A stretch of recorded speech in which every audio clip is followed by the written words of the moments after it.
POCSO मामलें राज्य शिशु अधिकार सुरक्षा आयोग अधीक्षक कड़ा आभिमुख्य एणिकी 60 दिन मध्य चार्जसीट फाइल कर पुलिस प्रति चाइल्ड केस को प्राथमिकता देव समस्त थाना अधिकारी शिशु प्रति कौन अन्याय घटना घटिले दायी रहिबे जिला शिशु सुरक्षा अधिकारी और CWC team. Jaipur camp court रे एभली कड़ा चेतावनी देइछंती राज्य शिशु अधिकार सुरक्षा आयोग अध्यक्ष और तांको टीम। शिशु सुरक्षा भली अनेक संवेदन घटना 55 अभियोग शुणाणी बेले एभली कड़ा चेतावनी शुणाइछंती अध्यक्ष। विभागीय अधिकारी को एभली कड़ा चेतावनी शुणाइछंती अध्यक्षा बबिता पात्र।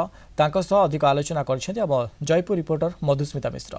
राज्य शिशु सुरक्षा आयोग अध्यक्ष आज तृतीय थर कोरापुट जिला ग्रस्त कर विभिन्न अंचल बुलवा पर आज नि कैंप कोर्ट और ये कैंप कोर्ट रे पाखापाखि 55 रु अधिक अभियोग रही। सीधासल कथा मैडम संगे जदि कहबा मु एठी विजिट को मध्ये आसीथिले कोरापुट को आज जो कैंप कोर्ट बा जनशुणाणी आयोजन करा जायछि जयपुर रे कोरापुट डिस्ट्रिक्ट जयपुर रे आज प्राय 55टा केस आम पाखक आसीथिला। सेथिरे प्राय आपण जदि देखिबे आरटी केस जेजे केस गुडिक थिला एवं आमर कैंप कोर्ट रे मध्य आमे प्राय 20टा केस नेकरी आसीथिलु जोथरे कि पोक्सो केस प्राय 15टा थिला ता सहित जेजे केस 2टा एवं आपण जदि देखिबे आरटी केस मध्य 2टा थिला।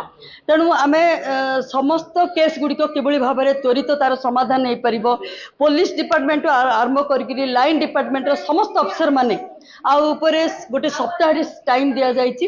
पोक्सो के जति भी आमर कैंप कोर्ट रे केस आस्तिला तार आरटी एटीआर आम पाखरे सबमिट करिवे एवं तार माने चार्जसीट मध्ये दाखल करिवे। गोटे जिंस देखिए गोटे संवेदनशील घटना गुड़िक रोचे पोक्सो कोर्ट कथा जब कहे से पाखापाखि 60 दिन रोचे भितर जेजे कोर्ट ये सब विभिन्न नियमावली रोचे किंतु ग्राउंड जीरो इम्प्लीमेंटेशन आम जथापूर्व स्थिति देखुचे मैडम बहुत गुड़ा 2016-2026 पर्यंत फाइल देखिले आपण तागिद भी कले एक्शन ठीक अच्छी किंतु सेक्शन ठीक नहीं सेक्शन ठीक अच्छी किंतु एक्शन ठीक नहीं तो जिनसे कौन कह देखो मु तो आज समस्त को तागिद भी करी जदि किसी पोक्सो केस आसूची 60 दिन मध्य त्वरित समाधान करके आम पाखरे चार्जसीट सहित एटीआर दाखल करने को कह जाइए।